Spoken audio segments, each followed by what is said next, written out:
Assalamualaikum warahmatullahi wabarakatuh. Kajian kita hari ini masih melanjutkan kajian kita yang lalu. Kalau kemarin kita sudah menyelesaikan tentang syarat-syarat agar salat berjamaah itu menjadi sah. Adapun tema hari ini adalah sunanul jamaah, hal-hal kesunahan yang harus diperhatikan di dalam kita melaksanakan salat jamaah. Wahia katsiratun, sunat dalam berjamaah ini banyak. Minha, diantaranya pertama, al-qiyamu ila sholati ba'da faragil iqamah. Hendaklah orang yang akan melaksanakan sholat berjamaah itu berdiri, ya, selesai iqamah dikumandangkan.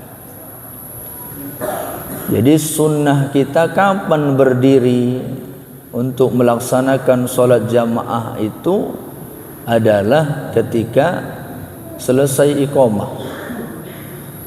La ilaha illallah,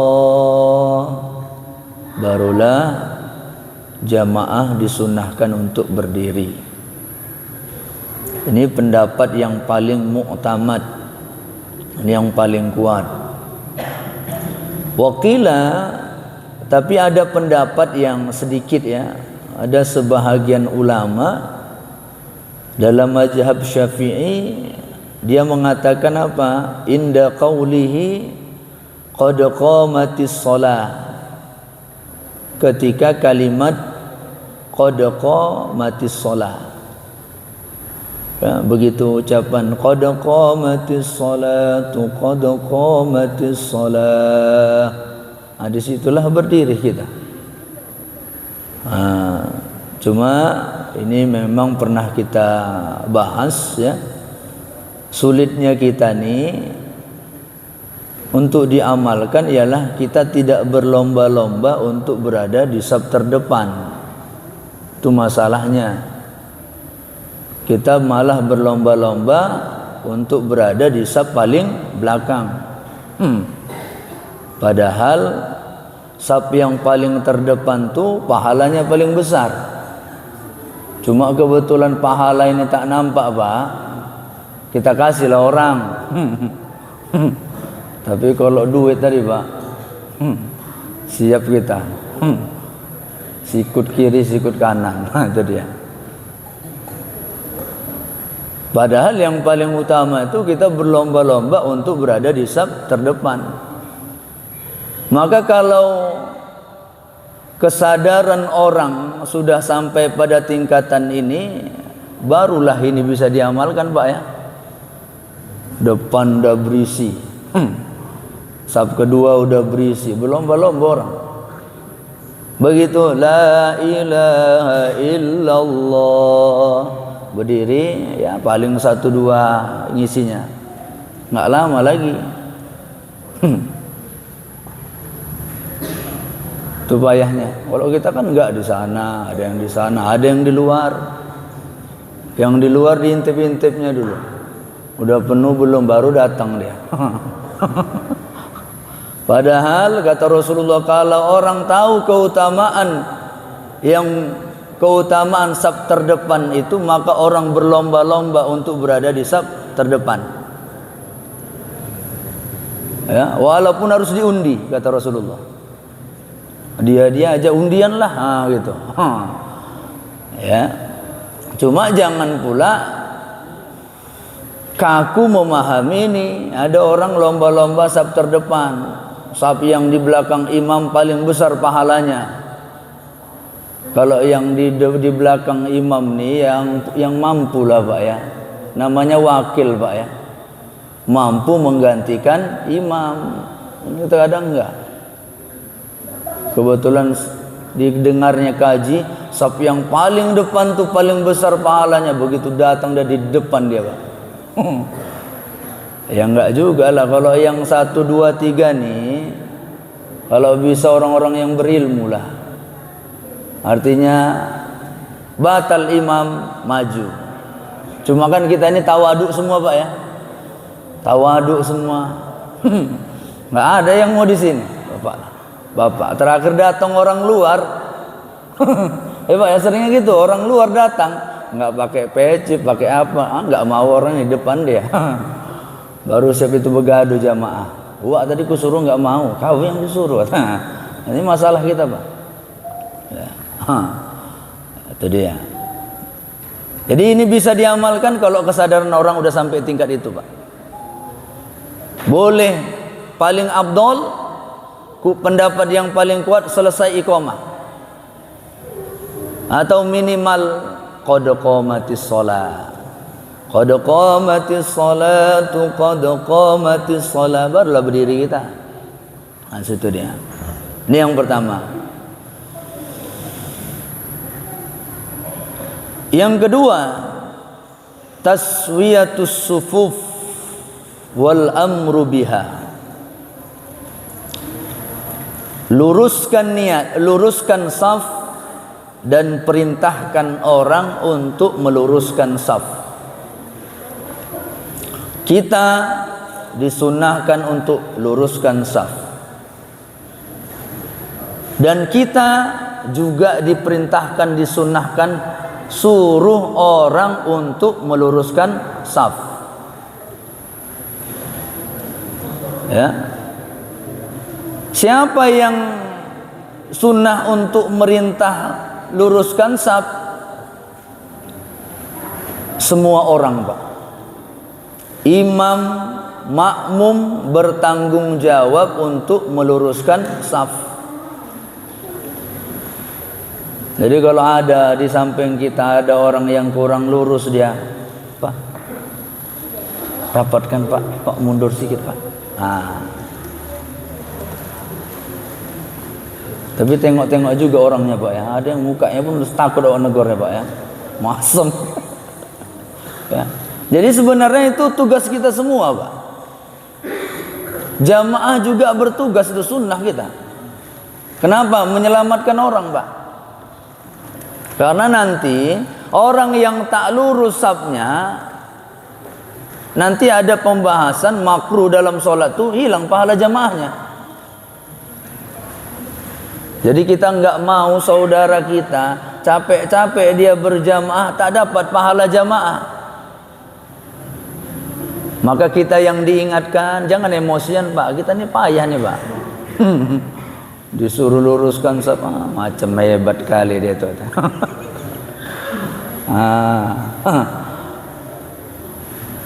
Mana batasan luruskan saf itu? Tumit kemarin Pak ya. Tumit dia.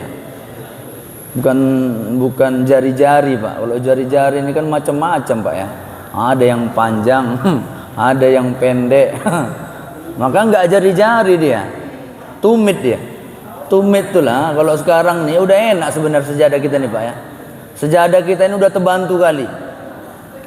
Sini aja buat tumit kita, udahlah. Bisalah rata itu insyaallah. Ya. Baru alhamdulillah sejadah kita ini enggak ada batasan-batasannya Pak ya. Kalau orang-orang tua dulu batasan tuh aja lah. Begitu kita suruh rapatkan, ini sejadahku katanya. Padahal harus rapat dia. Ada sejadah ini besar, ada yang kecil. Nah, maka sekarang nih udah dihilangkan garis-garisnya tuh Pak. Jadi ini gunanya ini kan alat bantu nih Pak. Sebenarnya kan ini tempat pijaan kita itu. Itu dia. Wal imami akada, tapi imam itu lebih dikuatkan. Yang paling dianjurkan nyuruh luruskan saf itu imam.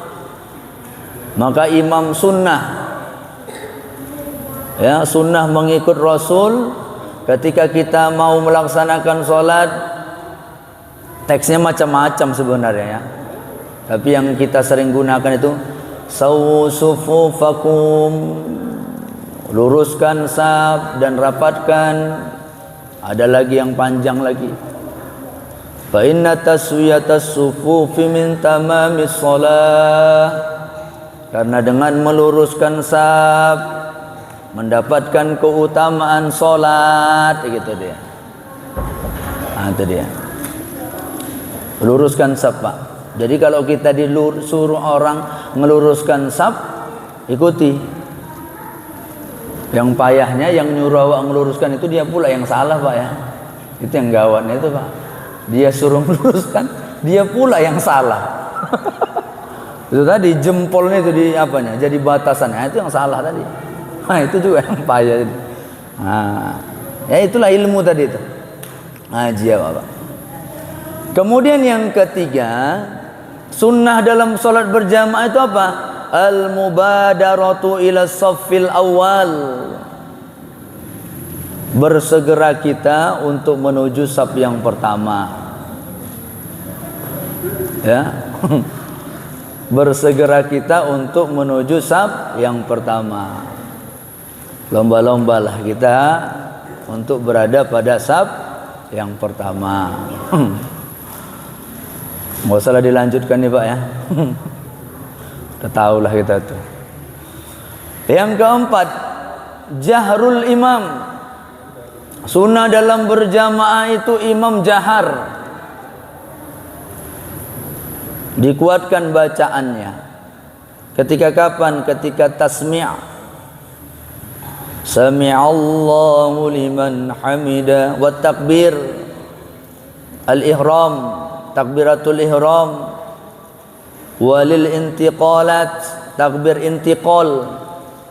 Ya, jadi kalau yang takbir pertama itu disebut takbiratul ihram, takbir yang selanjutnya itu adalah takbir intiqal. Itulah istilahnya dia. Intiqal artinya pindah. Takbir untuk kita berpindah. Kemudian wassalam dan salam. Sami'allahu assalamualaikum warahmatullah. Imam sunnah untuk menjaharkan. Yang kelima, muwafaqatul masbuk al-imam fil azkar. Orang yang masbuk sama zikirnya dengan imam. Artinya apa? Ada orang yang masbuk. Masbuk artinya terlambat. Kalau secara garis besarnya, masbuknya ini udah ketinggalan 1 rakaat. Karena ada masbuk ini, walaupun intinya ketinggalan Fatihahnya itu Pak ya. Jadi ketinggalan 1 rakaat. Maka bagaimana zikir kita yang ngikuti imam? Imam pada posisi apa pada saat itu? Kita dapati imam lagi sujud, awak takbir langsung sujud, ikut awak sujud. Gak usah lagi baca Allah Akbar kabira. Sama awak, menyesuaikan dengan apa yang dilakukan imam. Kemudian yang keenam, ayyal tafital imam ilal ma'mumin min jihati yaminihi.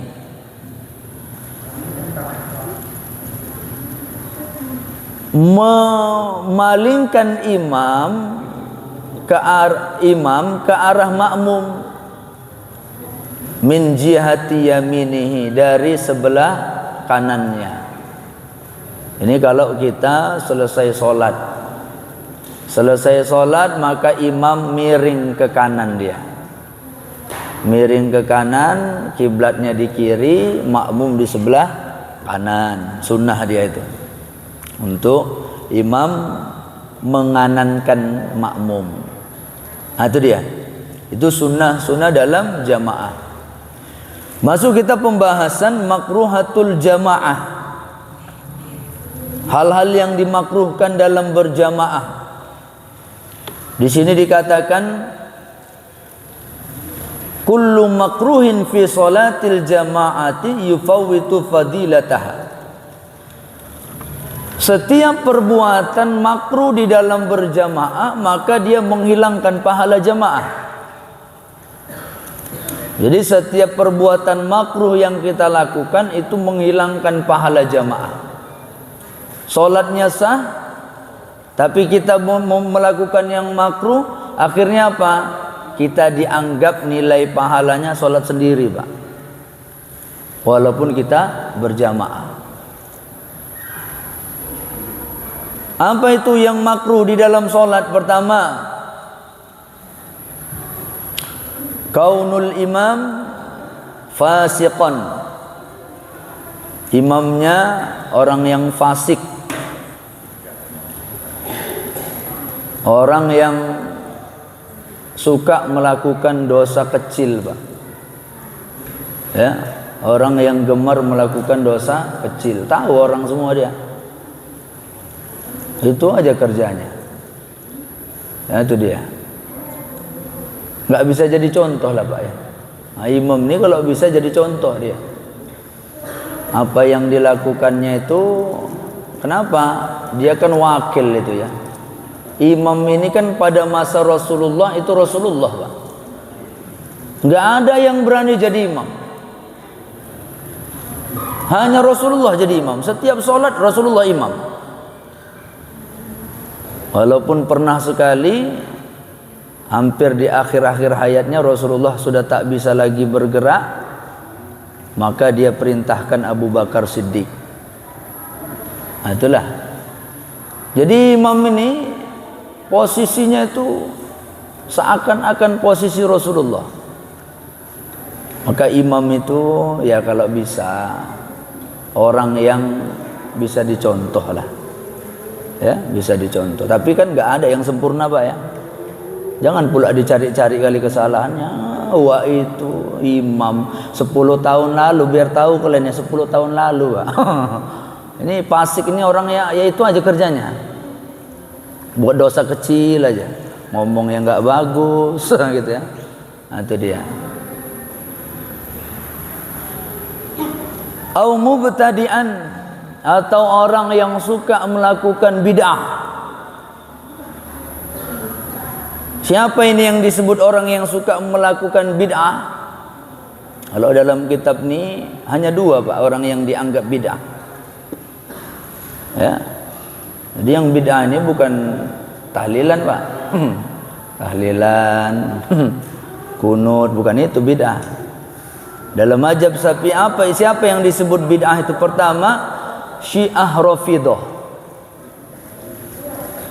Orang Syiah, Pak. Syiah Rafidah ini orang yang menghinakan sahabat-sahabat Rasulullah.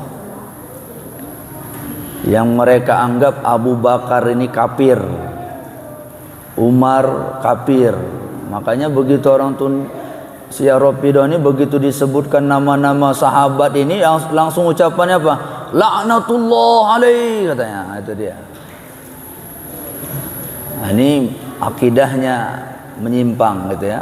Sementara Abu Bakar, Umar adalah sahabat-sahabat Rasulullah dalam akidah kita yang sudah dijamin masuk surga. Nah, itu dia. Maka kita tak boleh berjamaah kepada orang yang Syiah Rafidah. Kemudian apa? Mujassimah. Mujassimah. Mujassimah ini apa? Orang yang menyerupakan Allah dengan makhluk. Allah punya tangan, Allah punya mata. Kenapa? Dalam Al-Quran disebutkan tangan Allah di atas tangan mereka. Berarti Allah punya tangan.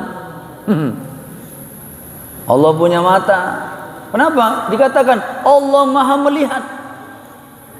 Berarti Allah melihat, punya mata. Itu dia. Dalam akidah kita enggak ilmunya Allah tuh. Kenapa? Dalam akidah Ahlussunnah wal Jamaah, laisa kamitslihi syai'un, tak ada yang sama dengan Allah.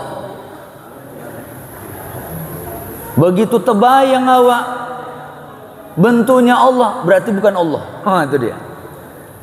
Maka orang mujassimah ini orang yang menyamakan Allah dengan makhluk. Allah punya kepala, Allah punya telinga. Ini mujassimah. Hati-hati dengan akidah yang seperti ini, Pak. Ya, akidah yang seperti ini hati-hati. Agak mulai berkembang sekarang. Yang kedua, yang makruh di dalam salat berjamaah itu apa? Kaunul imami aklaf. Imamnya aklaf. Apa itu aklaf? Lam yukhtan, belum berkhitan. Ya, belum berkhitan. Sudah tua tapi belum khitan dia, Pak. Kebetulan baru masuk Islam dia, Pak. Dulu belajar Islam dia, Pak. Karena ada orang gitu, Pak, ya.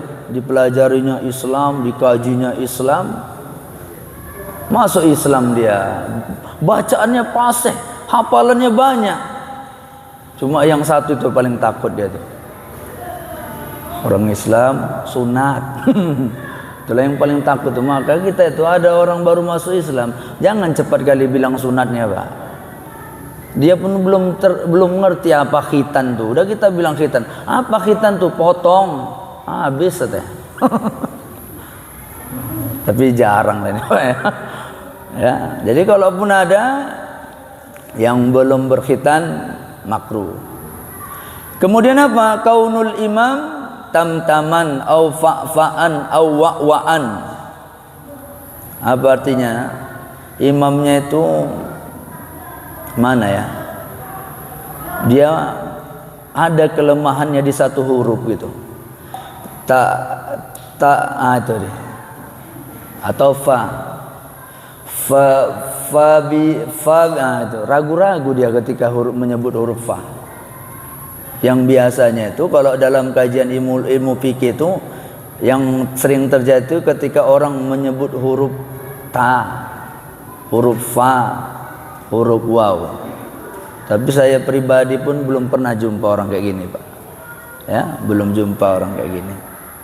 Atau bahasa kita itu hurufnya itu tak fasih lah, Pak, ya. Lari dia, ada cadel dia. Ada satu huruf dia nggak bisa dia nyebut. Itu dia. Kalau bisa jangan jadi imam dia. Kayaknya ada dulu ustadz itu orang Marelan, kebetulan dia huruf ro tak bisa, Pak. Ada orang ro itu tak bisa dia, Pak. Maka dia setiap ada pengajian tak pernah dia mau jadi imam dia. Tuh, bilang ro tak bisa dia. Celat lah bahasa kita, Pak, ya. Celat. Kalau bisa jangan ini jadi imam, makruh dia. Tak sempurna dia. Kemudian yang keempat, iqamatu jamaah fi masjid lahu imamun ratibun. Dilaksanakan sholat jamaah di masjid yang udah ada imam ratib di dalamnya. Kemarin udah kita singgung sedikit, Pak. Ada masjid itu udah ada imam ratibnya, Pak. Udah di SK-kan bahwasanya dialah imam di masjid tuh. Tapi kalau di kita ini belum, Pak, ya. Tapi kalau Masjid Istiqlal itu udah dia. Kabarnya di Malaysia, Pak. Di Malaysia itu setiap ada masjid itu udah ada ditunjuk negara dia. Bahkan bergaji dia, Pak. Ditunjuk negara, digaji dia untuk jadi imam di tempat tuh. Maka makruh kita melaksanakan sholat jamaah kalau tanpa izin imam ratib tadi. Mungkin lama imam ratibnya, Pak. Masuk kamar mandi lagi dia. Awak udah lama nunggu datang kita. Kan kita gitu, Pak, ya. Lama kali. Udah komat. Siapa imam? Alah ini kan bisa. Nggak boleh dia. Allahu Akbar, Allahu Akbar. Sementara imam ratib, kecuali udah izin imam ratib tadi. Maka yang diutamakan imam ratib. Bahkan makruh kita melakukan jamaah lagi setelah selesai sholat berjamaah daripada imam ratib itu, Pak. Kita kan biasa di masjid, Pak, ya. Selesai sholat berjamaah kita sholat lagi, Pak, ya. Yang terlambat sholat lagi berjamaah. kalau di masjid itu sudah ada imam rotib, makruh kita melaksanakan berjamaah lagi. Tapi di kita ini belum. Ini kan siapa yang cepat lah Pak ya. Siapa yang cepat, siapa yang biasa, siapa yang mau Pak. Itulah kita nih. Siapa? Itu dia bisanya itu. Gitu ya. Nah, itu dia. Jadi kita belum di SK-kan. Yang kalau dalam kitab itu udah di SK-kan pemerintah negara. Ya, negara menggaji dia untuk jadi imam rotib. Nah, tapi walaupun ada, saya lihat itu kalau di Bahari itu sudah disebutkan imamnya itu Pak. Itu BKM yang mengeluarkan. Ada imam 1, imam 2, imam 3. Sudah ditunjuk dia imamnya. Itu dia. Tapi banyak di masjid kita ini belum ada imam rotib. Kemudian, jadi kalau ada imam rotib jangan kita laksanakan dulu. Makruh dia. Kemudian yang kelima, i'wijajus saffi wa adamu ikmalihi ma qablahu. I'wijaz, bengkok-bengkok saf tu. Enggak lurus saf itu Pak. Ya, lurus ini kan payah juga kita bilang lurus enggaknya Pak ya. Artinya ketara betul Pak. Secara adat mata kita nganggap itu udah bengkok kali saf itu. Taklah pula harus pas-pas kali Pak ya. Ini setiap sholat sama disafkan, luruskan ya betul-betul. Tak bisa juga. Tapi minimal kalau dipandang orang udah lurus lah itu. Tapi kalau nampak kali dari jauh pun nampak kita nggak lurus saf ini. Maka orang yang saf dia tidak lurus, maka dianggap hilang pahala jamaahnya. Jadi nggak masalah kecil nih Pak, masalah luruskan saf nih Pak. Atau apa? Wa adamu ikmali ma qablahu, tak disempurnakan. Saf depan belum penuh, buat saf di belakang. Maka saf yang di belakang, selama saf yang depan ini belum penuh, maka yang belakang tak ada pahala jamaahnya. Mana lah Pak, udah tolak-tolakan orang tuh Pak. Bapak aja maju Pak. Bapak aja lah. Bapak aja. Udah, nggak ada yang mau maju. Datang orang belakangan, ditutupnya sana. Maka rakaat selanjutnya orang yang saf kedua tadi dapat pahala jamaah. Kenapa? Udah tertutup sana. Tapi selama belum tertutup sana, belum sempurna saf yang pertama, maka saf yang selanjutnya tak ada nilai pahala jamaah. Dan makruh kita Pak mendahulukan orang di dalam ibadah Pak. Makruh. Jadi ada saf yang kosong, makruh kita suruh orang. Silahkan Pak. Makruh Pak. Kenapa? Di situ ada Allah mau kasih kita Pak. Mau kasih kita pahala. Ini mau kasih pahala, datang kita suruh orang, seakan-akan apa? Enggak mau kita pahala yang dikasih Allah tuh. Kita ada mau ngasih orang Pak, kita anggap susah dia. Begitu kita sini, datang dia disuruhnya, kau aja ambil lah teh. Tersinggung kita Pak. Orang dia yang mau dikasih. Nah, itu dia. Artinya al-isaru fil qurbi makruhun. Berlomba-lomba ya mendahulukan orang dalam ibadah makruh. Dalam ibadah tuh kalau bisa awak duluan. Tetapi di dalam dunia, perkara dunia ada makanan Pak, ada makanan terhidang. Kita silahkan orang, itu lebih utama. Itu lebih paten. Silahkan Pak. Itu sunnah kita mendahulukan orang dalam perkara dunia. Tetapi dalam perkara ibadah kita harus berlomba-lomba. Kenapa? Sikit betul amal kita nih Pak. Sikit betul. Apalagi kita nih Pak, sholat tahajud ya kalau terbangun itu pun dapatnya cuma 2. Ya. Rasulullah tuh sampai bengkak kakinya, Pak. Makanya beratlah kita. Maka dalam beramal ini lomba-lomba kita. Terus inqita'us shaffi, putus saf. Putus saf. Ada saf kosong, nggak bergabung orang tuh. Maka saf yang sana ini putus lagi, yang sana hilang pahala jamaahnya. Ini terjadi kalau apa? Itu tadi kalau bergeser-geser tadi, Pak. Kemarin kan kita ada cerita orang yang tarik orang ya, tarik mundur satu orang. Kebetulan yang ini tak paham dia. Kok mundur waktu? Cemana nih? Ah, gitu aja dia. Putus saf. Putus saf. Maka orang yang setelah dia hilang pahala jamaahnya. Itulah resiko kita, Pak. Yang kedua, yang selanjutnya yang ketujuh, musawatul imam fil mauqif. Sama berdirinya dengan imam. Kemarin sudah kita bahas, Pak ya. Ketika kita sholat berdua, sekarang kan udah banyak gitu, Pak. Sejajar orang tuh, Pak. Sejajar. Dalam fikih Syafi'i kita harus mundur sedikit. Paling tidak tumitnya imam kalau kita ukur-ukur pas di ujung apa kita? Jari kita. Jari kita nih. Pas di ujung itulah tumitnya imam. Nah, itu dia ukuran mundurnya itu.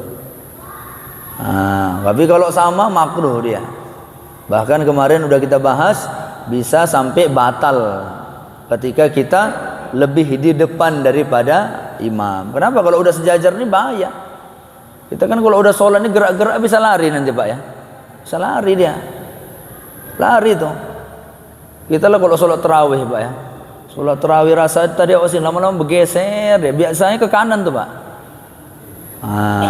Artinya ada gerakan kita di situ. Kemudian yang ke-8, muwafaqatul imam fil af'al. Sama perbuatan imam dan makmum dalam perbuatan. Seharusnya selesai imam bergerak baru kita bergerak, Pak ya.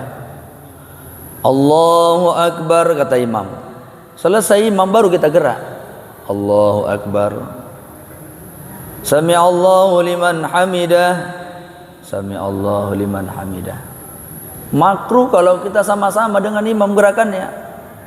Allahu Akbar. Tapi yang hilang pahala jamaah itu yang mana? Yang sama-sama kita tadi itu, Pak. Rukuknya nggak ada nilai jamaahnya. Kenapa? Sama-sama dengan imam. Kecuali ada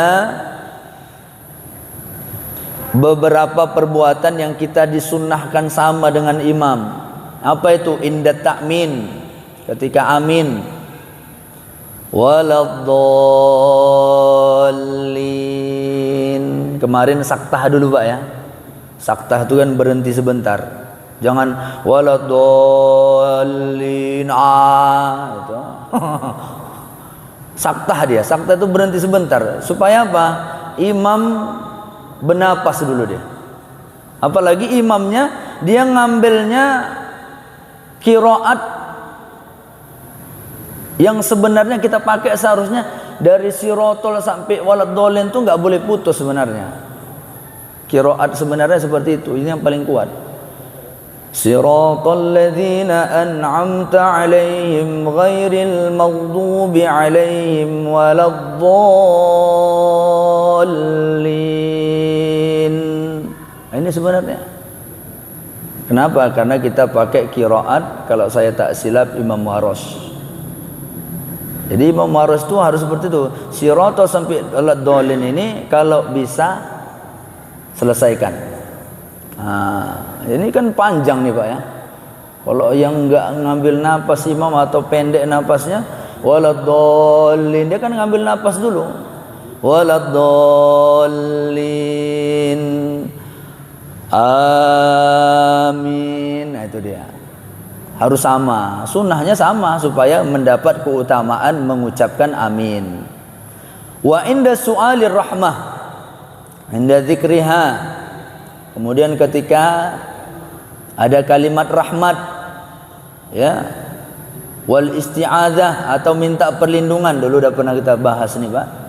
Kemudian apa? Wa fis sana'i fil qunut inda qaulhi fa innaka taqdi. Jadi dalam kunut tuh ada yang kita disunahkan sama, yang lainnya kita hanya cukup mengaminkan. Begitu pada kalimat fa innaka taqdi wa la yuqda alaik, maka kita sunnah sama-sama dengan imam. Jadi imam dan makmum sama-sama mengucapkan kalimat itu.